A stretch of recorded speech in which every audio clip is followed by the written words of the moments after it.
Assalamualaikum warahmatullahi wabarakatuh. Perkenalkan, nama saya Mayang Sari Ramadhani dari Program Studi Pengembangan Masyarakat Islam NIM 0103231005 Semester 1. Pada video kali ini saya akan memperkenalkan hadis Nabi Shallallahu Alaihi Wasallam.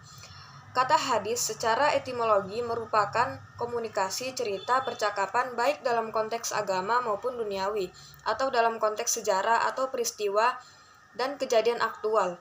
1. Penggunaan dalam bentuk kata sifat atau adjektif, mengandung arti al-jadid atau sesuatu yang baru. Yang kedua,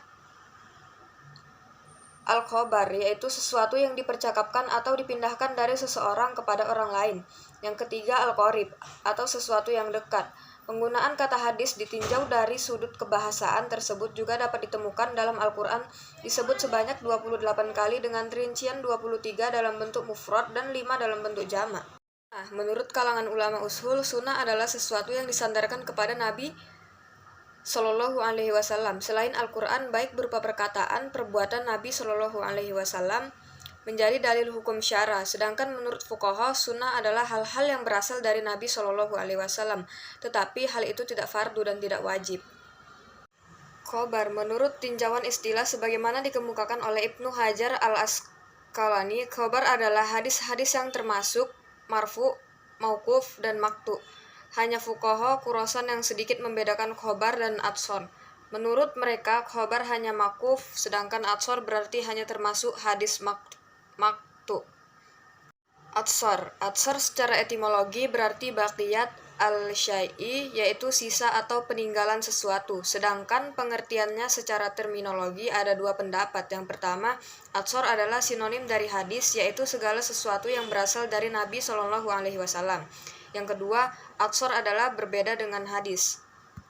Kedudukan dan fungsi hadis pada masa Rasulullah Shallallahu Alaihi Wasallam.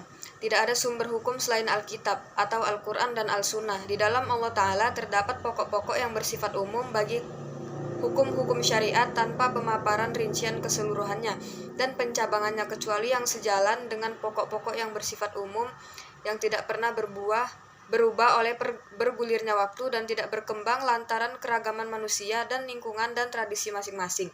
Semua tetap begitu hingga Al-Quran merealisasikan gerakan humanitas yang menyeluruh dan kemajuan intelektualitas masyarakat serta menyebarkan keadilan dan kebahagiaan di setiap masa. Dalil-dalil tentang kehujjaan hadis. 1. Al-Quran Al-Karim. Yang dimaksud mengembalikan kepada Allah adalah mengembalikan kepada Al-Quran dan kembali kepada Rasulullah SAW. Maksudnya kembali kepada sunnahnya. Firman Allah Subhanahu Wa Taala yang berbunyi, wa ati'ullahu wa ati'ur rasula wahzaru fa inna tawallaitum fa'lamu annama ala linnal bilhul mubin, yang artinya, dan taatlah kamu kepada Allah dan taatlah kamu kepada Rasul serta berhati-hatilah. Jika kamu berpaling, maka ketahuilah bahwa kewajiban Rasul kami hanya menyampaikan atau amanat yang jelas. Hadis Nabi Shallallahu Alaihi Wasallam yang berbunyi, ala utitu hiksi jiwai'u, yang artinya, ingatlah sesungguhnya aku diberi Al-Quran dan yang semisalnya bersamanya. Ijma, umat Islam telah mengambil kesepakatan bersama untuk mengamalkan sunnah karena berdasarkan kesaksian dari Allah Azza wa Jalla, sunnah merupakan salah satu sumber syariat. Telah disebutkan banyak ayat yang telah mengukuhkan hal ini. Allah Subhanahu Wa Taala juga memberikan kesaksian bagi Rasul Shallallahu Alaihi Wasallam bahwa beliau hanya mengikuti apa yang diwahyukan. Pandangan Ahl ar-Rayyi, sesungguhnya mazhab Abu Hanifah, imam para ahli Rayyu, tidak pernah menolak sunnah dan para imamnya masih berargumentasi dengannya, serta membangun hukum-hukum mereka berdasarkan sunnah. Kebanyakan pemecahan masalah-masalah juga didasarkan pada hadis dan riwayat sebagaimana yang dapat kita saksikan pada berbagai buku dan mazhab.